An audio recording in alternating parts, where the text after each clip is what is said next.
2018 September వరకు నేను ఈ రాష్ట్రానికి ఆర్థిక మంత్రిగా పనిచేసిన. తెలంగాణ రాష్ట్రాన్ని సాధించుకున్నది నీళ్ల కోసం, నిధుల కోసం, మా ఉద్యోగాలు మాకు కావాలని చెప్పి సాధించుకున్నాం. 2005లో ఆనాటి ప్రభుత్వం జలయజ్ఞంలో భాగంగా తుమ్మడి హట్టి చేవెళ్ళ ప్రాజెక్టుని ఆనాడు ప్రపోజ్ చేసింది. దాని విలువ 2006-7లో దాని విలువ 16,500 కోట్ల రూపాయలు. తుమ్మిడి హట్టి చేవెళ్ళ ప్రాజెక్టు.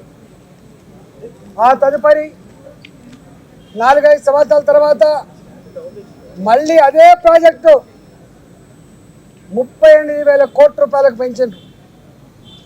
ఆనాడు తుమ్మిడి హట్టి దగ్గర 152 ఫీట్లు బరాజు కట్టాలి, నీళ్ళని డైవర్ట్ చేయాలి, లిఫ్ట్ పెట్టి ఎల్లంపల్లికి తీసుకురావాలని చెప్పి ప్రపోజల్స్ ఉండే. కానీ ఆనాడు మహారాష్ట్ర ప్రభుత్వం అభ్యంతరాలు చెప్పడం వల్ల ఆనాడు మహారాష్ట్ర భూములు మునుగుతైన నెపంతో ఆనాడు శాంక్చురీ పార్క్ ఉందని చెప్పి ఆనాడు 152 మీటర్ల నుంచి 148 మీటర్లు తగ్గించాలన్నప్పుడు తెలంగాణ అవసరాలకు ఆనాడు ప్రభుత్వం చేపట్టిన ప్రాజెక్టులకి 16,50,000 ఎకరాల నీళ్లు కావాలని, 10 టీఎంసీల నీళ్లు రూరల్ ఏరియాకు తాగినీళ్ళ కోసం కావాలని, 30 టీఎంసీల నీళ్లు హైదరాబాద్కు కావాలని, 15 టీఎంసీల నీళ్లు ఇండస్ట్రీస్ కావాలని చెప్పి అయితే కోరిండ్రో అవి ఫుల్ఫిల్ కావు అని చెప్పి CWC report, irrigation department report వచ్చినప్పుడు కేసీఆర్ గారు ఆనాడు ముఖ్యమంత్రిగా ఒక మంత్రివర్గ ఉపసంఘాన్ని వేసిండు. హరీష్ రావు గారి నాయకత్వంలో వారు ఆనాడు ఇరిగేషన్ శాఖ మంత్రి, నేను ఆర్థిక మంత్రిగా, అదేవిధంగా ఇవాళ మంత్రిగా ఆనాడు మంత్రిగా ఉన్నటువంటి తుమ్మల నాగేశ్వరరావు గారు ఆర్ఎండ్బి మంత్రిగా మంత్రివర్గ ఉపసంఘం వేసిండు. మంత్రివర్గ ఉపసంఘం సిడబ్ల్యూసి రిపోర్ట్లు, ఇరిగేషన్ డిపార్ట్మెంట్ ప్రతిపాదనలు, వాళ్ళ అవసరాలన్నీ కూడా మా ముందుకు పెట్టినప్పుడు మేమన్నాం, ఒకవేళ కనుక ఈ తుమ్మిడి హట్టి చేవెళ్ళ మన అవసరాన్ని తీర్చకపోతే మరో ప్రత్యామ్నాయ మార్గాన్ని అన్వేషించమని చెప్పినప్పుడు వారు అనేక రకాల సర్వేలు చేసి, అది టెక్నికల్ వాళ్ళు కాబట్టి ఇవాళ మేడిగడ్డ, సుందిల్ల, అన్నారం ప్రాజెక్టులకి వాళ్ళు ప్రపోజ్ చేశారు. ఆనాడు ఆ ప్రాజెక్ట్ కాస్ట్ 63,000 కోట్లు అని చెప్పి వాళ్ళు అంచనా వేశారు. ఆ తదుపరి అనేక పరిణామాలు, అనేక జిల్లాల్లో వచ్చిన డిమాండ్లు, ఇంకా అనేక కొత్త ఏరియాకు నీళ్ళు ఇవ్వాలన్నటువంటి రైతుల ఆక్రందనలు, ఉన్న ఇరిగేటెడ్ ఏరియాకు స్టెబిలైజ్ చేయాలన్నటువంటి నిర్ణయాలు, అనేక రకాల నిర్ణయాల వల్ల అది 82,000 కోట్లకు పోయినమాట వాస్తవం. ఆ తదుపరి ఏం జరిగింది మాకు సంబంధం లేదు. ఇక్కడ మమ్మల్ని అడిగిన ప్రశ్న ఏంటంటే, మీరు ఆర్థిక మంత్రిగా ఉన్నారు కదా, ఈ డిజైన్లతో,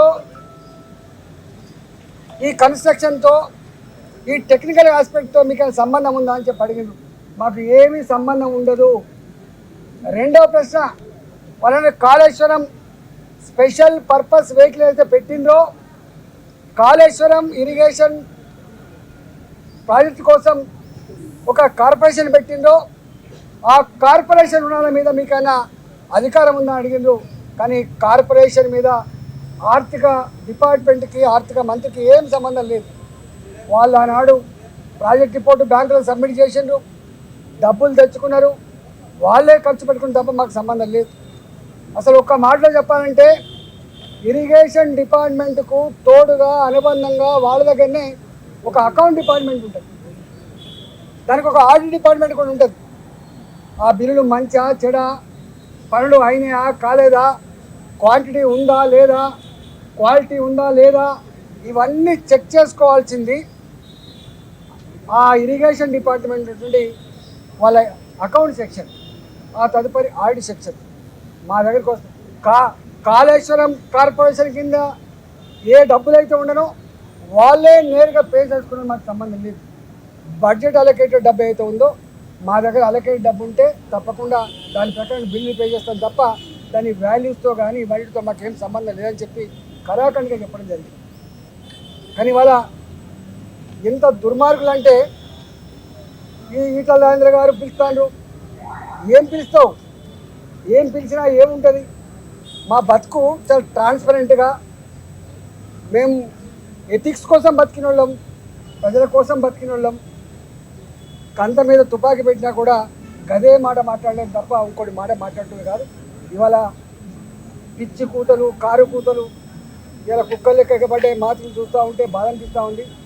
ఏది ఏమైనా తెలంగాణ ప్రజలు నిజమైన న్యాయ నిర్ణేతలు, ఎవడు తప్పు చేసిండో ఎవడు ఒప్పు చేసిండో వాళ్ళు నిర్ణయిస్తారు తప్ప ఇవాళ కొద్దిమంది బట్ట కాల్చి మీరు చేసినంత మాత్రమే మీకు అయ్యే ప్రసక్తి లేదు. కానీ ఒక్కటి మాత్రం మళ్ళీ ఒకసారి చెప్పదలుచుకున్న, 3 బరాజులు మేడిగడ్డ దాని విలువ 4,600 కోట్లు, సిందిల్లా అదేవిధంగా అన్నారం ఒకదానికేమో 2,700 కోట్లు, ఒకదానికేమో 2,011 కోట్లు. నేను ఒకటే కాంగ్రెస్ పార్టీని డిమాండ్ చేస్తూ ఉన్నా, భారతీయ జనతా పార్టీ ఇప్పటికే చెప్పింది నిజాయితీగా ఉండాలని చెప్పి కోరుతుంది. పార్టీ ప్రభుత్వ ధనాన్ని దుర్వినియోగం చేయొద్దని చెప్పి కోరుతుంది. చట్టాన్ని లోబడి ఉండాలని చెప్పి కోరుతుంది. నీకు ఇచ్చిన కర్తవ్యాన్ని ఒక ప్రజలకు బాధ్యతతో పనిచేయమని చెప్పి కోరుతుంది. ఇవాళ మేము కోరుతా ఉన్నాం. అంతకుముందు అనేక కమిషన్లు వేసారు, ఎందుకు రిపోర్ట్లు బయట పెడతలేరు, ఎందుకు చర్యలు చేపడతలేరు? నేను ఇక్కడ కూడా కోరుతున్నా, ఇప్పటికే సంవత్సరం గడిచిపోయింది. త్వరగా ఈ రిపోర్ట్ను బయట పెట్టండి. త్వరగా నిజంగా ఎవరు బాధ్యులవుతారో వాళ్ళ మీద చర్యలు తీసుకోవాలి తప్ప మీరు తాత్సారం చేసి బట్టగాల్చి మీదేసి వాటికి రాజకీయ పద్మం కట్టుకుంటే నిన్ను వదిలిపెట్టే ప్రసక్తి లేదు. తెలంగాణ సమాజం నిశ్చితంగా గమనిస్తూ ఉంది. నువ్వు ఏ ఆరోపణలు చేస్తూ ఉన్నావో, ఏ మాటలు మాట్లాడుతున్నావో, ఇవాళ ఆ మాటలకు కట్టుబడి, ఆ ఆరోపణలకు కట్టుబడి రేపు ఆ రిపోర్ట్ను బయటపెట్టు. రిపోర్ట్లో ఏం నష్టం జరిగిందో, ఎన్ని వేల కోట్ల రూపాయలు దుర్వినియోగం జరిగిందో, దానికి కారకులు ఎవరో, తప్పకుండా దోషులు ఎవరో శిక్షించకపోతే నిన్ను ప్రజాక్షేత్రంలో నీకు శిక్ష తప్పదని చెప్పి కాంగ్రెస్ పార్టీ హెచ్చరిస్తాం. మీడియా సమావేశాల్లో ఈటల రాజేందర్ పదే కొన్ని అంశాలు చెప్పి కాళేశ్వరం ప్రాజెక్టు ముమ్మాటికి కేసీఆర్ తానే డిజైన్ చేసి తానే కట్టారు అని చెప్పి ఈ అంశాన్ని ఈరోజు కమిషన్ ముందు చెప్పారా? ఇది క్యాబినెట్ ఓవరాల్ నిర్ణయం, దాంట్లో మంత్రుల ప్రమేయం ఉండదు, ఇది టెక్నికల్ టీమ్ తీసుకునే నిర్ణయం అంటే మీరు కేసీఆర్ని రక్షించే ప్రయత్నం. నేను చెప్పడం కాదు చాలు, కేసీఆర్ గారే 100 సార్లు బహిరంగ సభల్లో ఏం చెప్తాడు, మీతో కూడా చాలాసార్లు చెప్పుకుంటాడు. Brain child of KCR, Kaleshwaram project సృష్టికర్త కేసీఆర్ అని చెప్పి తాను చెప్పుడు, నేను చెప్పడం. మీరు కమిషన్ చెప్పారా మరి ఆ విషయాన్ని? 100 సార్లు మీటింగ్లలో, ప్రెస్ మీట్లలో నా మెదడు కరిగించుకొని కష్టపడి చేసిన చెప్పి ఆయన చెప్తున్నాడు.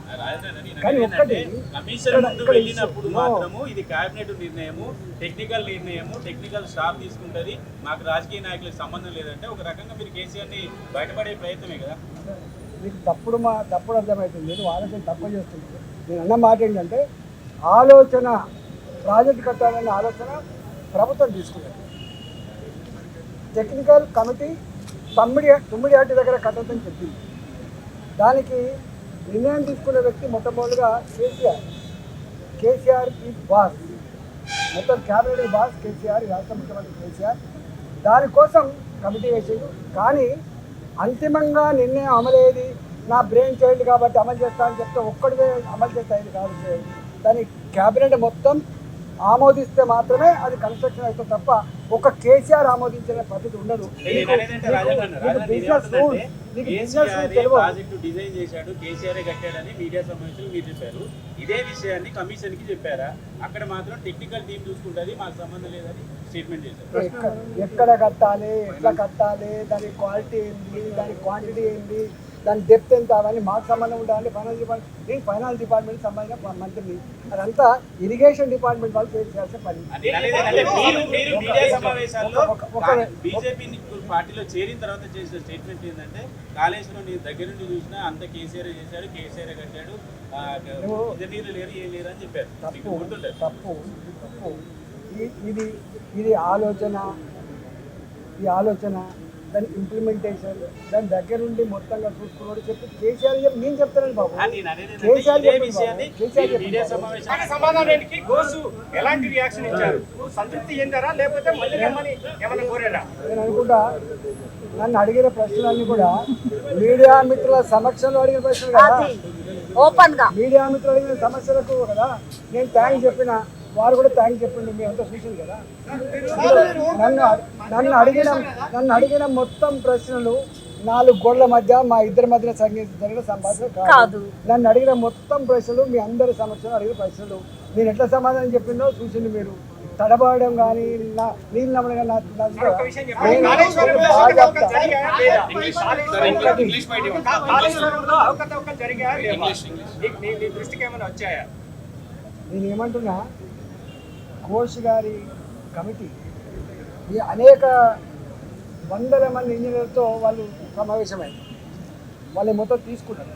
వారికి ఒక్కటి అర్థమైపోయింది, ఇది ఇంజనీర్లను ఎవరు ఆదేశించిండ్రు నీళ్లు స్టాక్ పెట్టమని, ఇంజనీర్లు ఎవరు ఆదేశించిండ్రు ఇట్లా కట్టమని, ఇంజనీర్లు ఎవరు ఆదేశించిండ్రు ఇట్లా తొందరగా కట్టమని చెప్పి వాళ్ళ దగ్గర ఉన్నాయి. నేను ఏమంటున్నా, ఘోష్ గారి కమిటీ రిపోర్ట్ని వెంటనే బయటపెట్టి దోషులను శిక్షించమని కోరుతున్నాం. అది ఈటలో ఉంటాడు ముఖ్యమంత్రి. Please subscribe to the channel and download the Politicos app from the links in the description.